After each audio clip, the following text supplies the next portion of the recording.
నమస్తే, welcome to gossips garage. స్థానిక పోరుకు సై అంటున్నారు. రేపో మాపో షెడ్యూల్ రాబోతున్నట్లు పొలిటికల్ హడావిడి కూడా కనిపిస్తోంది. సిద్ధం సంసిద్ధం అన్నట్లుగా రాజకీయ పార్టీలు యాక్టివిటీని స్పీడప్ చేశాయి. ఇంతలోనే ఇంట్రెస్టింగ్ టాక్ ఒకటి హాట్ టాపిక్ అవుతోంది. అదే డైరెక్ట్ ఎలక్షన్స్. మీరు విన్నది నిజమే. MPP, mayor, municipal chairman, ZP chairman నేరుగా ప్రజలే ఓటేసి ఎన్నుకునే అంశంపైన డిస్కషన్ స్టార్ట్ అయింది. సీఎం చంద్రబాబు చేసిన కామెంట్స్తో ప్రత్యక్ష ఎన్నికలపైన చర్చ ఊపందుకుంది. లోకల్ ఫైట్లో డైరెక్ట్ ఎలక్షన్స్తో లాభాలేంటి, నష్టాలేంటి, పార్టీలకు ఎలాంటి ఛాలెంజెస్ ఎదుర్కోబోతున్నాయి?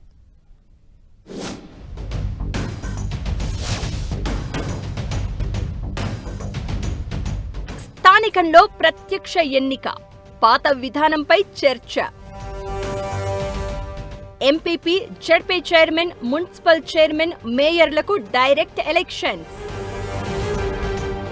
ప్రజాప్రతినిధులతో ఇప్పటికే సీఎం చంద్రబాబు చర్చలు. స్థానిక సంస్థల్లో అనిశ్చితికి చెక్ పెట్టేందుకు సంస్కరణలు. లోకల్ పోరులో డైరెక్ట్ ఎలక్షన్స్ కు సర్కారు రెడీ అవుతోందా? ఏపీలో స్థానిక ఎన్నికల హడావిడి జోరు మీదుంది. త్వరలోనే షెడ్యూల్ రిలీజ్ చేసి పురపోరుతో స్టార్ట్ చేసి పంచాయతీ ఫైట్ తో ముగిస్తారంటూ కొన్నాళ్లుగా చర్చ నడుస్తోంది. ఇదే సమయంలో స్థానిక ఎన్నికల సిస్టంలో మార్పులు తెచ్చేందుకు సర్కారు రెడీ అవుతుందన్న ప్రచారం పొలిటికల్ ఇంట్రెస్టింగ్ గా మారింది. ఇప్పటిదాకా పరోక్ష పద్ధతిలో ఎంపీపీ, జిల్లా పరిషత్ చైర్మన్, మున్సిపల్ చైర్మన్, మేయర్ ఎన్నిక జరుగుతోంది. ఇకపై ప్రత్యక్ష పద్ధతిలో mayor, MPP, municipal chairman, ZP chairman ను ఎన్నుకునే విధానం ఇంప్లిమెంట్ చేయబోతున్నారంట. అంటే కార్పొరేటర్లు, మున్సిపల్ కౌన్సిలర్లు, ఎంపీటీసీలు, జెడ్పీటీసీలతో సంబంధం లేకుండా నేరుగా ప్రజలే ఓటేసి MPP, ZP chairman, municipal chairman, మేయర్ను ఎన్నుకునేలా ప్రభుత్వం మార్పులు తీసుకురాబోతోందట.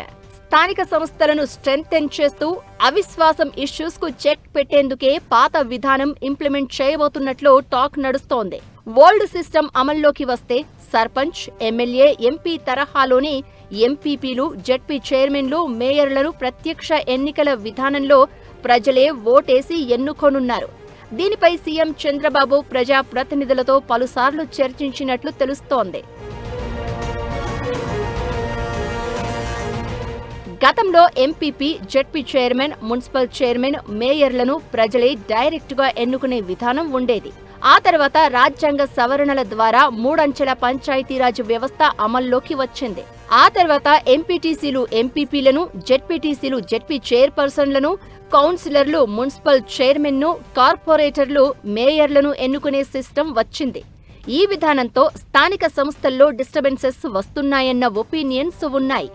గెలుపొందిన ఎంపీటీసీల్లో ఒకరిని ఎంపీపీగా ఎన్నుకోవడం ఒక్కటే ఎంపీటీసీల పనిగా మారింది. మరే అధికారాలు, బాధ్యతలు లేకపోవడంతో ఎంపీటీసీలు, జెడ్పీటీసీలు పేరుకే పదవుల్లో ఉంటున్న పరిస్థితి. ఈ నేపథ్యంలో ఎలాంటి అధికారం లేని ఎంపీటీసీ, జెడ్పీటీసీలను రద్దు చేస్తారని ప్రతి 5 ఏళ్లకొకసారి చర్చ నడుస్తూనే ఉంది. ఎంపీటీసీ, జెడ్పీటీసీ పోస్టులను తొలగించాలంటే రాజ్యాంగ సవరణ చేయాల్సి ఉంటుంది. దీనికి పార్లమెంటులో 3/2 మెజారిటీ కావాలి. దీంతో ఎంపీటీసీ, జెడ్పీటీసీ వ్యవస్థ రద్దు ఆలోచన ఆచరణలోకి రావట్లేదు. పాత విధానంలో నేరుగా ఎన్నికలు జరిగేలా మార్పులు తెచ్చినా ఎంపీటీసీలు, జెడ్పీటీసీ వ్యవస్థను మాత్రం కొనసాగిస్తారని అంటున్నారు. కేంద్ర ప్రభుత్వ ఆలోచనలకు అనుగుణంగా సీఎం చంద్రబాబు సంస్కరణలకు సిద్ధమైనట్లు తెలుస్తోంది. గ్రామాల్లో వార్డు మెంబర్లు, సర్పంచ్లను ప్రజలు నేరుగా ఎన్నుకుంటారు. ఒకసారి ఎన్నికైన సర్పంచ్ 5 ఏళ్ల పాటు అధికారంలో ఉంటారు. సర్పంచ్ను అవిశ్వాస తీర్మానంలో తొలగించే అవకాశం లేదు. అయితే ఎంపీటీసీలు, జెడ్పీటీసీలు తమలో ఒకరిని ఎంపీపీగా, జెడ్పీ చైర్మన్గా ఎన్నుకోవడం 2.5 ఏళ్లకొకసారి అవిశ్వాస తీర్మానం పెట్టడంతో మండలాలు, జిల్లా పరిషత్తులలో అనిశ్చితి ఏర్పడుతోంది. రాష్ట్ర ప్రభుత్వాలు మారినప్పుడల్లా స్థానిక సంస్థల్లో అధికార మార్పిడి కోసం మండల పరిషత్, జిల్లా పరిషత్తులలో అవిశ్వాసం చిచ్చు రాజుకుంటుంది. అందుకే స్థానిక ఎన్నిక విధానంలో సమూల మార్పులు తీసుకురావాలని ప్రభుత్వం భావిస్తోందట. డైరెక్ట్ గా ప్రజలే ఎన్నుకున్న mayor, municipal chairman, ZP chairman, MPP 5 ఏళ్లు పదవుల్లో ఉంటారని, అవిశ్వాసం బెడద తప్పుతుందని సర్కార్ భావిస్తోందట. 1996కు ముందు ఇదే విధానం అమలులో ఉండేది. అప్పట్లో పంచాయతీరాజ్ సంస్కరణలు తీసుకురావడంతో ఎంపీటీసీ, జెడ్పీటీసీ పదవులు పుట్టుకొచ్చాయి. దీంతో గ్రామ, మండల స్థాయిలో అదనపు రాజకీయ పదవులు వచ్చినా ప్రజలకు ఎలాంటి ప్రయోజనం లేదనే అభిప్రాయం ఉంది.